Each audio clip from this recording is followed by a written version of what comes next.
Hi, my name is Akia Stewart, and my topic is mistreatment of women in prison.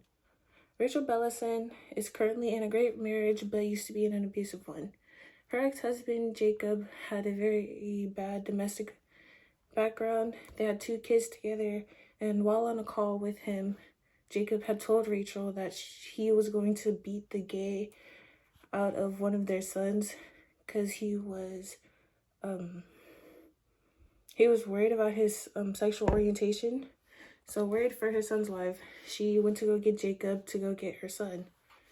They went down this unusual road, and Jacob ended up lunging at Rachel, whispering "I'm sorry" to her. Rachel was able to break free and grabbed a gun from her car, and she called 911 and admitted that she killed Jacob, and she was worried because she knew that she was going to go to jail. According to the American Psychological Association, published in April 2019, over the last 30 years, the confinement of women in federal, state, and local correctional facilities have exploded at an increased rate of 700%. Along with this increase has come a crisis of mistreating female prisoners.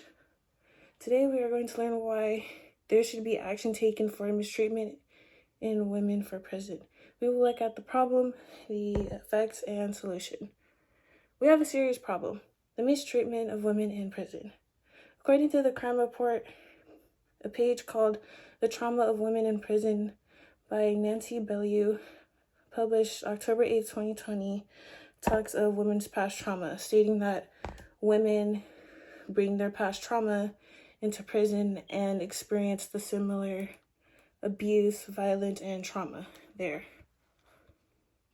The ACLU published December 27, 2018, Anaja Samant, a senior staff attorney, talks about a reason why the incarcerated population has increased significantly.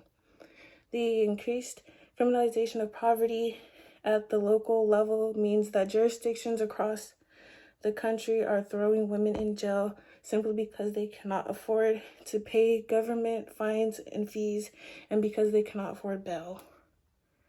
We know this is a huge problem, but have you thought about the devastating effects? There are a few effects, 2 of them being violence and trauma. According to the Prison Policy Initiative, a page called "No Escape: The Trauma of Witnessing Violence" by Emily Wildra, published December 2nd, 2020, talks about how violence is unavoidable, and as there are little safe spaces in prisons. There is stabbings, beatings, broken bones. There are stabbings, beatings, broken bones, assault of different kinds. It undermines rehabilitation, re-entry, and mental and physical health. Emily Wildra also talks about how the violence leads to trauma, and not just the ones experiencing it, but the ones witnessing it. They brought up how it can cause post-traumatic stress disorder, hyperventilation, anxiety, depression, and avoidance. There was a study conducted where the participants would discuss what they witnessed, and one stating that they had to involuntarily clean up the aftermath of it, and they stated that there was so much blood and they couldn't look at it. They just kept pouring bleach. As you can see, these effects are devastating. So let's discuss the solution. There's a clear solution. There should be a law enforcing support education programs and treatment. The National Institute of Justice, published May 19th, 2021, talks about peer recovery support. The evidence suggests that women on average have stronger social bonds, feel more strongly about their interpersonal relationships, and view themselves through the lens of these relationships. Though some stated there are problems with this due to the limited resources, not having enough money to be able to perform these correctly, and the undermined value, as staff have a problem with showing remorse because they think that the prisoners can't also be viewed as victims. Also, according to the National Institute of Justice, published May 19th, 2021, talk about integrated treatment, such as screenings for incarcerated people for substance use disorders, mental illness, and chronic health conditions that may impact their recovery and reintegration.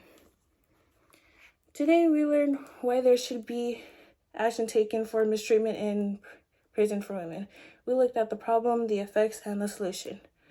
In the last 30 years, the percentage of women in incarceration has increased by 700% for federal, state, and local correctional facilities.